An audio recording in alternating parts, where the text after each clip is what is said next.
Welcome back to the Xbox Game Pass Spotlight. Today's episode is about one of my favorite genres in gaming, and that is strategy. Strategy games force you to think and try new and unexpected methods, and Xbox Game Pass just got one new great strategy game that I wanted to share with you today. This game was added to the service the same day it launched earlier this month. So, let's get started. This game truly captures my attention by its weirdness and just pure uniqueness, and the game that I'm talking about is Mutant Year Zero Road to Eden. Let me start off with the character design. Just look at them. Truly sensational. There is something that fascinates me about this world. It's dark and quirky. I'm a massive fan on how the game combines regular top-down movement and turn-based combat. So when you move from area to area, it's regular movement, but when you engage in combat, the game changes to XCOM-like turn-based movement. It makes the game less repetitive and enables the game to have proper world exploration, which I'm a massive fan because it's dark but beautiful world that I like to freely explore. Exploration is rewarded with items like scrap that you can use to buy other items and upgrade existing ones.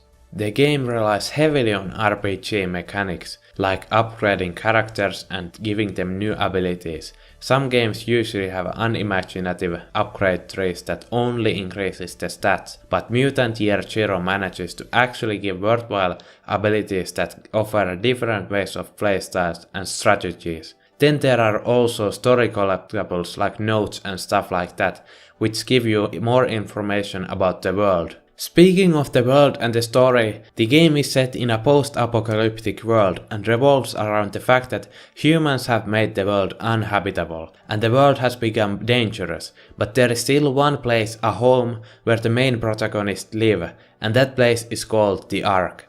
Ark acts in the game as the main hub that has all the item upgrading stores. The outside world or the zone is set in different areas that you move from to complete missions and uncover secrets. Some areas are tougher than others, which force you to sneak and use stealth mechanics. Yes, this game also has stealth aspects, which I think really suits the game. It's not mandatory but gives more options on how you can explore the world and play the game, but if you get stuck, I would highly recommend you to try a more stealthier route. When you decide to engage in combat, the game reminds me of XCOM with its turn-based gameplay. How you decide to utilize your turn, do you just run or do you shoot and hope for the best, because sometimes the luck is really against you. By the way, just a quick tip, get rid of the medbot immediately because it can revive all the dead enemies and yeah, it can get quite annoying.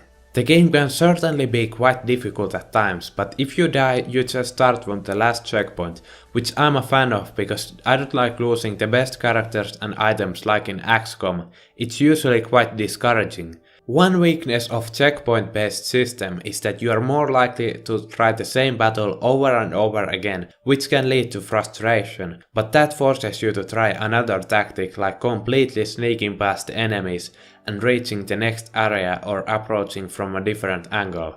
I love how Mutant Year Zero has multiple aspects to it that combine to create an amazing game that doesn't become too repetitive by masterfully combining multiple gameplay mechanics together, and because of that it actually manages to bring something fresh and intriguing to the table.